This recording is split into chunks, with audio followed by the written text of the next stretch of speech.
ওপার বাংলার পাঁচবারের প্রাক্তন সাংসদ এবং বাংলাদেশের প্রাক্তন মন্ত্রী রমেশচন্দ্র সেনের মৃত্যুর খবরে শোকের ছায়া নেমে এসেছে এপার বাংলাতেও।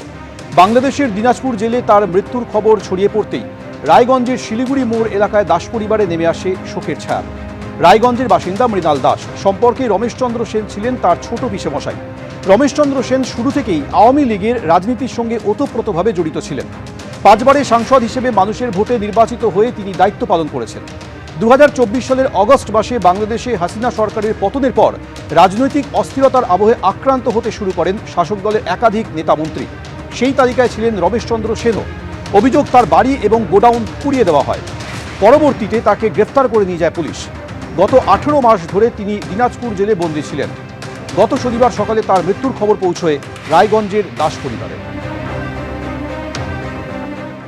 ওদেশের গভর্নমেন্ট ইচ্ছাকৃতভাবে মিথ্যা এলিগেশন দিয়ে জোর করে অ্যারেস্ট করে নিয়ে গিয়ে জেলে পুরে দিয়েছে।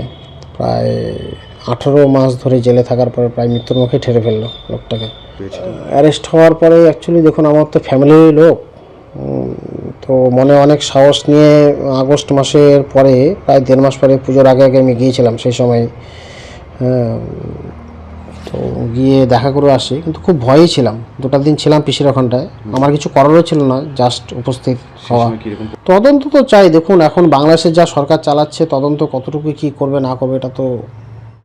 শিবখান তিনদার তিনজন মল্লার চৌপর দিনভর দেয় দূরপাল্লা। সত্যেন্দ্রনাথ দত্তের কবিতায় গতির অনুভব আমরা এভাবেই করেছি, কিন্তু জেনজিরা আরো দ্রুত গতিতে এগিয়ে যাচ্ছে।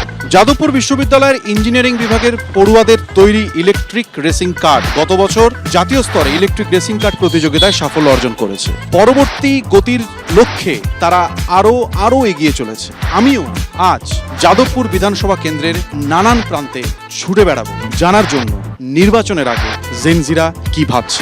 মডার্ন ডেজে যেটা আমরা দেখতে পাচ্ছি, যেটা খুবই আফসোসজনক, সেটা হলো যে আমরা রাজ্যে চাকরি পাবো না, আমাদেরকে বাইরে যেতে হবে, এবং এইটা হওয়ার কথা একদমই নয়। সামগ্রিকভাবে আমাদের যে এনভায়রনমেন্ট, সেইটা নিয়ে কনসার্ন এই মুহূর্তে রাজনীতিতে খুব একটা দেখতে পাই না। আমাদের ক্ষেত্রে যেমন খাতা, বই, পেন, আচমকা জিএসটি কমে গেছে, ভাবলাম যে দাম কমছে, অ্যাকচুয়ালি কিন্তু কমে না, সেই জিনিসের দামটা কিন্তু বাড়তেই থাকছে। আমাদের বাংলায় নারীর নিরাপত্তার একটা বিষয় উঠে এসছে, যে যেমন 2024-এ আরজিকর ঘটনাটা ঘটলো। 2 বছর হয়ে গেছে, কিন্তু তার কোনো বিচার পাওয়া যায়নি। আমাদের কাছে বর্তমানে রাজনৈতিক নেতাদের যে প্রতিমূর্তি স্থাপিত হয়েছে, অর্থাৎ রাজনৈতিক নেতা হতে গেলে তোমাকে চুরি করতে হবে। আজকে জেনজি যেটা, তারা খুব নিজেরটা বোঝে। আমাকে যদি গভর্নমেন্ট চাকরির জন্য 5 লাখ 10 লাখ টাকা ঘুষ দিতে হয়, আমি কেন এই সরকারকে চুজ করবো, রাইট? একেবারে লাজবাব জবাব পেয়েছে। আরো বিভিন্ন জায়গায় জেনজিদের আমরা মুখোমুখি হতে যাব। আপনারাও দেখতে থাকুন জেনজিরা কি বলছে। চোখ রাখুন এবিপি আনন্দে। কোনো প্ল্যানিং নেই, কিচ্ছু নেই। এখনো ওলা ড্রেন দেখতে পাবেন, মাছি উঠছে। এই তো উন্নয়ন। ন্যাশনাল প্রজেক্ট ওদের টাকা আছে, বাংলার জন্য আলাদা করে কোনো টাকা নেই। সবার সেটিং আছে, টিএমসি বিজেপি ও দুজনে মিলে যেটা ঠিক করবে সেটাই। নমস্কার। নির্বাচনের আগে দমদম বিধানসভা কেন্দ্র ঘুরে দেখতে এসেছি। আমিও ঘুরবো, আপনাদেরও ঘোরাবো, আর বোঝার চেষ্টা করব ভোটের হাওয়া ঠিক কোন দিকে ঘুরছে। ওভারঅল দারুণ কাজ হয়েছে। এই 10-এর মধ্যে আমি 1 নম্বরও আমি দেবো না। আমাদের এত ডেভেলপমেন্ট হয়েছে, আমাদের কিন্তু কোনো অভিযোগই নেই। যেটা দরকার সেটা আমাদের পাইনি। যতটুকু চাহিদা তার থেকে বেশিই পাচ্ছি। অবশ্যই আমাদেরকে ভাবতে হবে, ভাবতে বাধ্য করাচ্ছে। দমদম বিধানসভা কেন্দ্র দমদম লোকসভা কেন্দ্রের অন্তর্গত। দমদমে মোট 3টি পুরসভা আছে: উত্তর দমদম পুরসভা, দক্ষিণ দমদম পুরসভা আর দমদম পুরসভা। এর মধ্যে দমদম পুরসভার মোট 22টি ওয়ার্ড, আর দক্ষিণ দমদম পুরসভার 1 থেকে 17 নম্বর ওয়ার্ড নিয়ে দমদম বিধানসভা কেন্দ্র। গলিতে গলিতে ফ্ল্যাট হয়ে যাচ্ছে। আগে যে রাস্তা ছিল সেই পথে অনুযায়ী কিন্তু এখন এটা রাজপথ। রাস্তাঘাটে তো প্রচুর ক্লেম আছে। রাস্তা কোনো খানাখন্দ নেই, প্রচুর খারাপ অবস্থা। অল্প বৃষ্টিতে গোটা দক্ষিণ দমদম পৌরসভা অঞ্চল জুড়ে জলের তলায় চলে যায়। বৃষ্টির উইদিন 10 মিনিটসের মধ্যে জলটা কিন্তু পুরোপুরি নেমে যায়। হাঁটু পর্যন্ত জল থাকেই। একটা বড় সড়ো অ্যাক্সিডেন্টও হয়েছে। খুব একটা যে ভালো পরিস্থিতি ওরকম নয়। এখানে পরিষ্কার পরিচ্ছন্ন নিয়মিত করা হয় না। নিকাশি ক্ষেত্রে তো এখন জল জমে না। এখানে বর্ষাকালে আগে বন্যা হতো। গোটা সিস্টেমটা দাঁড়িয়ে আছে দুর্নীতির ওপরে, গোটা দলটা দাঁড়িয়ে আছে দুর্নীতির ওপরে। দু একটা জায়গায় খারাপ আছে, কোনো সন্দেহ নেই, কিন্তু তার টাকা এসে গেছে, পথশ্রী কাজ শুরু হয়ে গেছে। আমরা বহুবার অভিযোগ জানিয়েছি, কাউন্সিলর থেকে শুরু করে বিধায়ক, এমপি সবাইকে জানানো হয়েছে। বিগত 15 বছর ধরে সেই কোনো সুরাহা আমরা আজ পর্যন্ত পাইনি। প্রাপ্তবাবু শিক্ষামন্ত্রী তো, ওনার এই কনস্টিটুয়েন্সির মধ্যে এরকম অজস্র উদাহরণ আছে, প্রায় দুর্নীতির চূড়াতে বসে আছেন উনি। দুর্নীতি একটা রাজনৈতিক শব্দ। বিজেপিতে থাকলে যতক্ষণ বিরোধী দলে আছে সে দুর্নীতিগ্রস্ত। যে মুহূর্তে জামা পাল্টে বা জার্সি পাল্টে সে বিজেপিতে চলে যাচ্ছে, সে মুহূর্তে সাধু হয়ে যাচ্ছে। দলটা করেছে পয়সা তুলতে, ফ্ল্যাট করতে গিয়ে টাকা, পুরো নিয়োগ দুর্নীতিতে টাকা। এবারে ওরা তো টিকে আছে টিএমসি বিজেপি বাইনারির মধ্যে দিয়ে, এই বাইনারিটার অবসান হতে চলছে 26 সালের ভোটের মধ্যে দিয়ে। দমদম বিধানসভা কেন্দ্রের নির্বাচনী ইতিহাস বলছে 1951 সালে অর্থাৎ প্রথম নির্বাচনে দমদম বিধানসভা কেন্দ্রে জয়ী হয়েছিলেন জাতীয় কংগ্রেস প্রার্থী কানাইলাল দাস।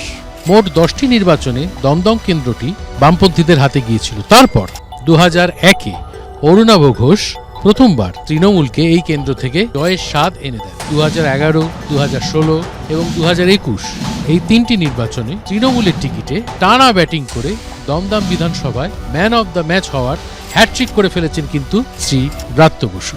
এখানে জল নিয়ে একটা প্রত্যেকবারই একটা সমস্যার কথা শুনি, আবার জলের সমস্যা সেটা সমাধানও করা হয়। এত ডেভেলপমেন্ট, সেই ডেভেলপমেন্টের জন্য আমার কোনো অভিযোগ নেই। এখানে জলা জমির ভরাট করে কোনো বিল্ডিং হয়েছে বলে আমি আমার এই 60 বছর বয়সে দেখিনি। একটার সাথে একটা বাড়ির সাথে একটা বাড়ি লাগোয়া, মাঝখানে জায়গা ছান নেই, অগ্নি নিরাপকের সেরকম কোনো ভালো ব্যবস্থা নেই। যদি কোনো সমস্যা হয় সেই সমস্যাগুলো থেকে মানুষ যাতে বেরিয়ে আসতে পারে তার কোনো বিকল্প ব্যবস্থাই নেই। এখানে বেআইনি নির্মাণে হাইকোর্ট অর্ডার করেছিল একটা বিল্ডিং ভেঙে দিতে হবে, ডিমোলিশন অর্ডার কোর্ট করছে। এরা মিউনিসিপ্যালিটি বসে বোর্ড মিটিংয়ে ঠিক করছে ওর কার্নিস ভেঙে দিলেই হবে, কিন্তু কোর্ট তো ডিমোলিশনের অর্ডার বলেছে। একটা ফ্ল্যাটে যদি আগুন লাগে থাকবে এই অঞ্চলগুলো, কিচ্ছু থাকবে না। জলজীবী বোঝানোর চেষ্টা মাঝে মাঝে হয়, পুলিশ প্রশাসন সতর্ক থাকে, আমরা সতর্ক থাকি, আমাদের স্থানীয় নেতৃত্ব সতর্ক থাকে, সেটা বন্ধ করাও হয়। গোটা পশ্চিমবাংলার মতো দমদম অতলে তলিয়ে গেছে। সরকারি বিদ্যালয়গুলো যেগুলো অলরেডি বন্ধ হয়ে গেছে, আর অনেক আছে যেগুলো অলরেডি বন্ধ হওয়ার দিকে দৌড়াচ্ছে। ডাক্তারবাবুরা সব শিক্ষা শেষ করে দিলেন, সরকারি শিক্ষা। মতিঝিল কমার্স কলেজ ব্যাংককে ভাড়া দিয়ে দিচ্ছে,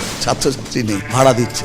এখানে পাশে যে আইএলএস হসপিটাল আছে, নার্সিংহোম আছে, সেখানে কোনো বেড নেই। সরকারি হাসপাতালগুলোর অবস্থা তো একদমই খারাপ। স্বাস্থ্য ব্যবস্থা খুবই খারাপ। লোকে তো এখন বলছে সবকটা চোর। মানুষ তো এদের বিরুদ্ধে ব্যবস্থা নেবে। ওটা রাজত্বটা ক্রিমিনালদের হাতে ডাক্তারবাবুরা তুলে দিয়েছেন। 2026-এর নতুন কিছু ভাবনা আমরা অবশ্যই ভাবব। 100 দিনের টাকা দেয়নি, কাজের টাকা দেয়নি, এনার্জিএসের টাকা দেয়নি, আবাস যোজনার টাকা দেয়নি, সমস্ত টাকা আটকে রেখেছে। কেন্দ্রীয় বঞ্চনার অভিযোগ এরা তোলে কারণ নিজেদের অন্যায়গুলোকে লেজিটিমাইজ করতে। এত মিথ্যে বললে 18 থেকে 12 হয়েছে, এখন 50-এ আটকে আছে, আস্তে আস্তে 25-ও হয়ে যেতে পারে। এত মিথ্যে বলা ভালো নয়।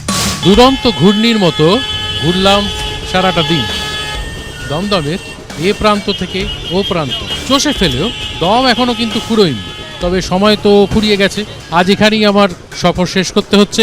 আপনারা দেখতে থাকুন তারকার চোখে তারকা কেন্দ্র, চোখ রাখুন শুধুমাত্র এবিপি আনন্দ। এবিপি আনন্দ, এগিয়ে থাকে, এগিয়ে রাখে।